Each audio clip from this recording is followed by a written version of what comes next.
Coupling, ठीक है, ये आपके कोर्स में डाइजो कपलिंग। अब डाई का मतलब क्या होता है? टू, ठीक है। एजा का मतलब क्या होता है? एजा वर्ड का मतलब होता है नाइट्रोजन, टू नाइट्रोजन, ठीक है। और इसके इसलिए क्या हम कंपाउंड बनाते हैं, उसका नाम है डाइजोनियम साल्ट, और फिर हम उसे कपल करते हैं। तो डाइजोनियम साल्ट को पहले हम लिखते हैं डाईएजोनियम। अब इसको भी कर लें, डाई मतलब टू, एजा मतलब नाइट्रोजन्स, ठीक है। IUM का मतलब होता है पॉजिटिव चार्ज, यानी कोई ऐसी चीज़ है जिसमें नाइट्रोजन है दो और उसके ऊपर पॉजिटिव चार्ज है।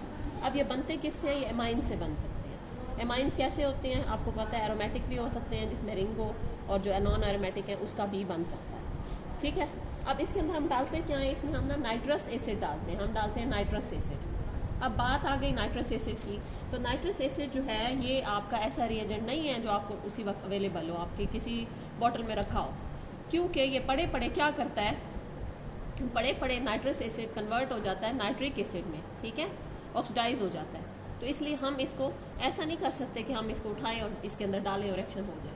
हमें ये तैयार करना है, हमें नाइट्रस एसिड तैयार करना है। हम कैसे तैयार करते हैं? उसी वक्त बीकर में आपने NaNO3 लिया, NaNO3 लिया और साथ HCl लिया, तो इससे क्या होगा? ये सोडियम नाइट्राइट और ये लिया है, तो इससे हमारा HNO2 जो है बना है। इन C2 बोलते हैं। इन C2 मतलब होता है during reaction process, reaction process के अंदर ही ये बन रहा होता है। तो अब उसके साथ क्या होता है? ड्यूरिंग रिएक्शन प्रोसेस ये बन रहा होता है।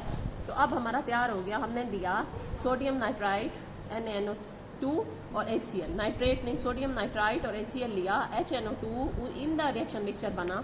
और एक और बात याद रखनी है, आपने टेम्परेचर ज़्यादा नहीं करना। अगर टेम्परेचर ज़्यादा हुआ तो नाइट्रस एसिड ऑक्सीजन से मिलके क्या बनाएगा? नाइट्रिक एसिड, और हमें इसको ठंडा ठंडा रिएक्शन करना है।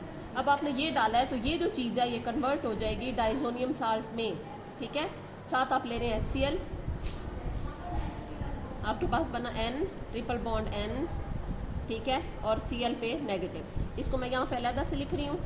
नाइट्रोजन के कितने बॉन्ड हैं? 1 2 3, नहीं बंद। अच्छा, तो ये नाइट्रोजन के 1 2 3 4 बॉन्ड हो तो इस पर क्या चार्ज आ जाता है? Positive charge. तो ये डाइजोनियम क्लोराइड, डाइजोनियम, ये इस्तेमाल होता है मुख्तलिफ डाइज में।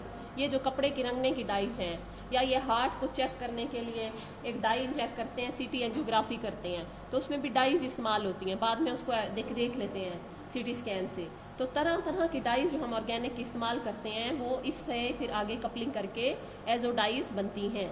अब इसको बहुत सारी चीज़ों के साथ हम रिएक्शन में पार्टिसिपेट कर सकते हैं। इसको कैसे पार्टिसिपेट कर सकते हैं? फॉर एग्जांपल फिनोल ले लें, ठीक है, फिनोल ले लें। तो फिनोल जो है कैसे इस आयन के साथ रिएक्ट करेगा? ये आपका फिनोल मैं लिख रही हूँ, साथ OH है इसमें 3 बॉन्ड्स भी हैं, ठीक है।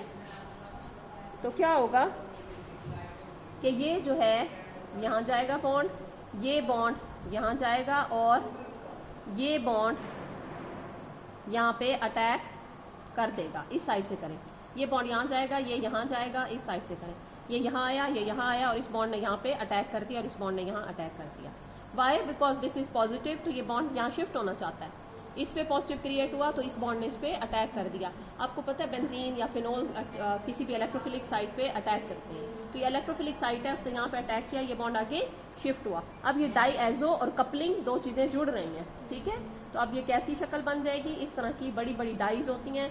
ये इस तरफ एरोमेटिक रिंग होता है, N डबल बॉन्ड N, इस पे आ गया नेगेटिव 1 2 3, नहीं पॉजिटिव था, ये पॉजिटिव बैलेंस हो गया है, ये हो गया, ये हो गया, ये हो गया, ये ऐसे मैंने बना लिया है, बॉन्ड ऐसे शिफ्ट हो गए हैं, O और H पॉजिटिव।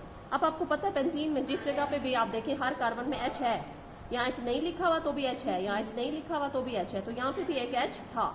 अब ये एरोमेटिसिटी तो खत्म हो गई है।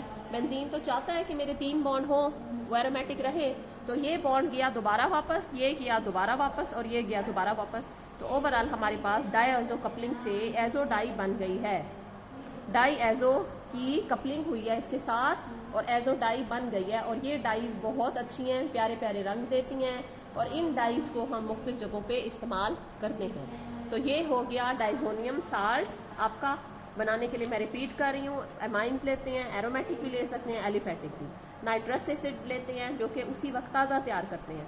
NaNO2 और HCl को मिला के HNO2 बनता है। बेसिकली NaNO2 और HCl डाला हुआ है हमने, ठीक है, NaNO2 और HCl डाला हुआ है तो HNO2 बेसिकली बन रहा है। NaNO2 और HCl की प्रेजेंस में क्या हुआ, ये डाइजोनियम साल्ट बन गया।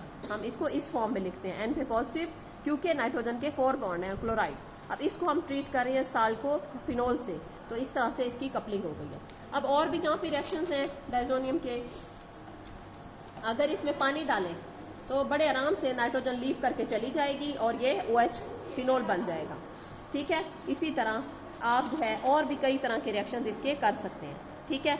अगर आप इन्हें क्लोरीन, ब्रोमीन, आयोडीन, साइनाइड लगाना है तो लगा सकते हैं। आपने ये डाइजोनियम साल्ट लिया है, कॉपर क्लोराइड से ट्रीट किया, Cl लग गया। डाइजोनियम साल्ट लिया है, कॉपर ब्रोमाइड से ट्रीट किया है, Br लग गया।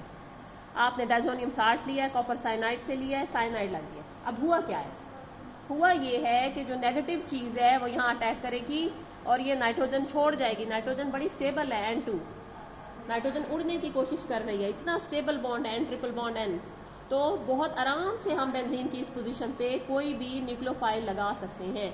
Cl पे नेगेटिव है वो आ जाएगा और N2 उड़ जाएगा, Br पे नेगेटिव है वो आ जाएगा और N2 उड़ जाएगा।